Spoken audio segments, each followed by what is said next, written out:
দাদার মুখে এক্ষুনি শুনলাম যে বাড়িতে নাকি লোক আবার আগের মতন করে গেছে। তো আমি বাইরের লোকদের আমি ছেড়েই দিয়েছিলাম যে তোর আগের মতো যা ছিলিস ঢুকে যা। তার কারণ হচ্ছে আমার পিছনে যা লোক লেগেছে রাগের চোটে আমি ছেড়েই দিয়েছি ওদের, আমি ওদের ধরে নিই, আমার আর কিছু করার নেই। যাদের আমি ভালো ভেবেছিলাম কলকাতার লোকদের, তাদেরকে আমি ওইভাবেই রেখে দিয়েছিলাম, কিন্তু বাট চায় না তারা ভালো থাকতে। তা আমি কী করব? আমার কিছু করার নেই। আমি যাদের ধরে রেখেছিলাম তাদেরকে আমি ছেড়ে দিয়েছি, তুই তোরা কলকাতায় যা খুশি তাই কর, আমার জানার দরকার নেই। তা আমি কী করব? কলকাতার লোক আমার সর্বনাশ করে দিয়েছে। এখন কলকাতার লোকদের আমি বাঁচিয়েছি, পার্টির লোক আমার সর্বনাশ করে দিয়েছে। পার্টির লোক যা পারে তাই করতে থাকে, যা পারে তাই করতে থাকে। যে আমার বর আছে তাকে আটকে রাখে, আমার সামনে আসতে দেয় না। সে বলে আমাকে সামনে আসতে দেয় না, আমাকে সামনে আসতে দেয় না। তো আমি কী করবো বলুন? আর পার্টির লোক যদি এতবার বাড়ে, এত বাড়ন্তবার বাড়ে, আমি কী করব?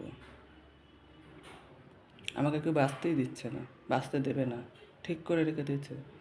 তাদের পাড়ার লোকরা বলেছে মার্ডার করে দেবো, আর নাহলে বদনাম করে দেবো। কী করবো বলুন? আমার কিছু করার নেই।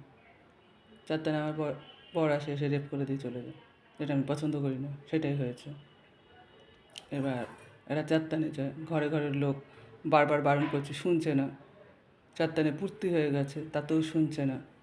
তাই ঘরে ঘরের লোক যদি ঢুকে থাকে, আমি আর কিছু করার নেই। পার্টির লোকও আছে, বাইরের লোকও আছে, দুটোই মিশিয়ে গেছে, আমার কিছু করার নেই।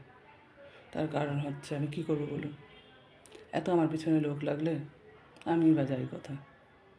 24 ঘন্টা রাস্তা যেখানে বলবো সেখানে টিটকারি খারাপ হবে, গুদ দুধ দেখাবে।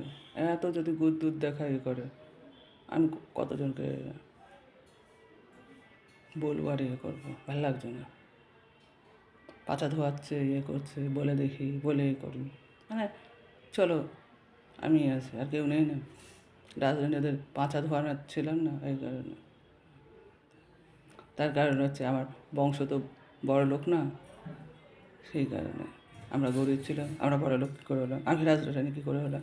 সেই নিয়ে কলকাতাবাসীর মানে কী বলবো, আমাদের টাকা পয়সা আছে, আমরা রাজরানী হতে পারলাম না, আমরা ভারত মা হতে পারলাম না, আমরা তিয়াসি হতে পারলাম না, এরকম মানে কী বলবো, বড় লোকদের বড় বড় ব্যাপার, বড় বড় সব কিছু। আবার আমার আত্মীয় স্বজন বলেন নাকি? আমার আত্মীয় স্বজন কেউ না, আমার যে কটা আত্মীয় স্বজন আছে আমরা চিনি। আসলে আমরা কতটা রাজা বললো, নটা আমি বলি। আমার ভেতরে রাজা থাকে, আপনারা জানেন। রাজা ছাড়ছেই না, রাজা আমার সম্পত্তি নেওয়ার জন্য অনেক চেষ্টা করছে। আর হচ্ছে কী করব বলুন? আপনারা যদি সত্যি ভালো হতো, কিছু লোক, খারাপ লোকের জন্য আপনারাও ভুক্তভোগী হচ্ছেন। আমি কী করবো আমি ভেবেই পাচ্ছি না। দেখি যারা ভালো আছে, বাইরের লোকদের বলছি, তারা যেন না ঢোকে তাদের ঘরে, যারা এখনও পর্যন্ত আমার ভালো চায়। আর পার্টির লোকরা যদি কিছু করে, ঢুকে থাকে, তাদেরকে ওইভাবেই শায়েস্তা করিস। আর কি বলবো? তার কারণ হচ্ছে পার্টির লোকেরা যা পাচ্ছে তাই করছে, কানে আসছে। আমি এখন কিছু করতে পারছি না, কারণ পার্টির লোকরাই আমার জিন্দগি বরবাদ করে দিয়েছে। এই কারণে নট বাইরের লোকরা দিয়েছে। আর পার্টি কলকাতায় চলছে, কারণটা ওখানে, নট বাইরে চলছে।